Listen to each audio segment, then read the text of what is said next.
কিছু দুঃখের কথা আজকে শেয়ার করি। এটা শুধু আমার দুঃখ না, আমার মনে হয় বাংলাদেশে জন্মগ্রহণকারী প্রত্যেকের দুঃখ, ঠিক আছে? তো জিনিসটা হয়েছে, মালয়েশিয়াতে আমি একটা হোটেলে জব করি, ঠিক আছে? আমার একটা হোটেল গেস্ট, সে হচ্ছে আমেরিকান সিটিজেন। তো সামহাও সে তার পাসপোর্টটা হারাই ফেলছে। তো পাসপোর্টটা যখন হারাই ফেলছে, সে গেছে আমেরিকান এম্বাসিতে। সে এখানে লোকাল আগে থানাতে একটা মামলা করছে, জিডি করছে। তারপরে সে আমেরিকান এম্বাসিতে গেছে যে আমার পাসপোর্টটা হারাই ফেলছি। ওরা একটু মানে জিনিসটা করে তারপরে জাস্ট 3 ঘন্টা সময় নিয়ে 3 থেকে 3.5 ঘন্টার মধ্যে ওনারে নতুন একটা পাসপোর্ট দিয়ে দিছে। তো এইটা হচ্ছে নাগরিক সুবিধা। হ্যাঁ, একটা ইউএসএ সিটিজেন, সে তার পাসপোর্ট হারাই ফেলছে, ইভেন সে ইনস্ট্যান্ট যখন গেছে 3 থেকে 3.5 ঘন্টা তার জাস্ট ওয়েট করাইছে, দেন নতুন একটা পাসপোর্ট প্রিন্ট করে আবার তারা দিয়ে দিছে। মানে জিনিসটা দেখে মানে খুবই দুঃখ লাগলো আসলে। আমরা এমন একটা দেশের নাগরিক, আমরা একটা পাসপোর্ট পাইতে 2 মাস 3 মাস আমাদের ঘুরতে হয়। তা আমার কথা হচ্ছে, বাংলাদেশে যেই ক্ষমতায় আসুক না কেন সেই ব্যর্থ হয়।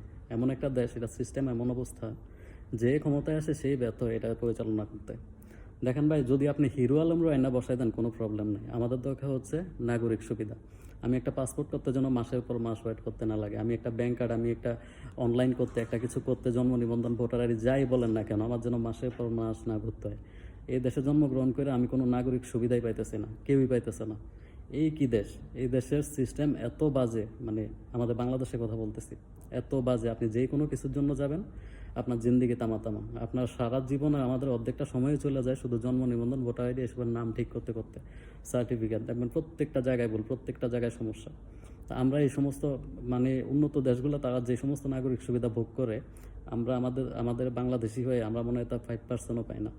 তো এই হচ্ছে সমস্যা। আপনি বিএনপি আসুক ক্ষমতায়, আওয়ামী লীগ আসুক, যে আসুক, হোয়াট এভার, আপনি টিকটকার মামুনরে আপনি দেশ দিয়ে দেন, আমাদের দরকার নাগরিক সুবিধা। এই যে নাগরিক সুবিধাগুলো, এগুলো আমরা পাই না কখনো। আফসোস, এই দেশ কবে কি পরিবর্তন হবে জানি না। এই দেশের সাথে সাথে উগান্ডা চেঞ্জ হয়ে যেতেছে, শ্রীলঙ্কায় গণঅভ্যুত্থান হয়ে শ্রীলঙ্কাতে ঘুরে দাঁড়াই গেছে।